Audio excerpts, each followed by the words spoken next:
نے آسمانوں اور زمین اور ان کے درمیان کی چیزیں بے فائدہ کھیل کرنے کے لیے پیدا نہیں کر دی ہیں۔ ہم نے انہیں برحق مقصد ہی کے لیے پیدا کیا ہے، لیکن ان میں سے اکثر لوگ سمجھتے نہیں ہیں۔ حقیقت یہ ہے کہ فیصلے کا دن ان سب کی مقررہ میعاد ہے، جس دن کوئی حمایتی کسی حمایتی کے ذرا بھی کام نہیں آئے گا اور ان میں سے کسی کی کوئی مدد نہیں کی جائے گی سوائے اس کے جس پر اللہ رحم فرمائے۔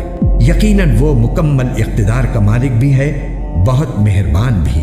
یقین جانو کہ زقوم کا درخت گناہگار کا کھانا ہوگا، تیل کی تلچھٹ جیسا۔ وہ لوگوں کے پیٹ میں اس طرح جوش مارے گا جیسے کھولتا ہوا پانی۔ فرشتوں سے کہا جائے گا، اس کو پکڑو اور گھسیٹ کر دوزخ کے بیچوں بیچ تک لے جاؤ، پھر اس کے سر کے اوپر کھولتے ہوئے پانی کا عذاب انڈیل دو۔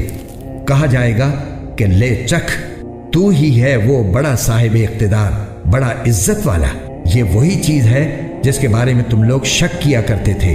دوسری طرف پرہیزگار لوگ یقیناً امن و امان والی جگہ میں ہوں گے، باغات میں اور چشموں میں۔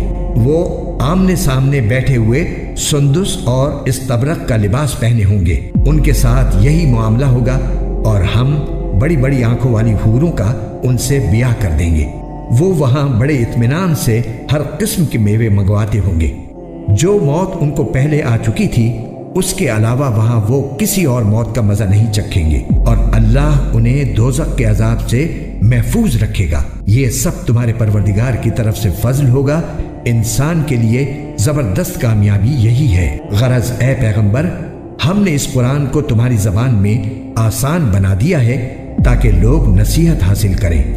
اب تم بھی انتظار کرو، یہ لوگ بھی انتظار کر رہے ہیں۔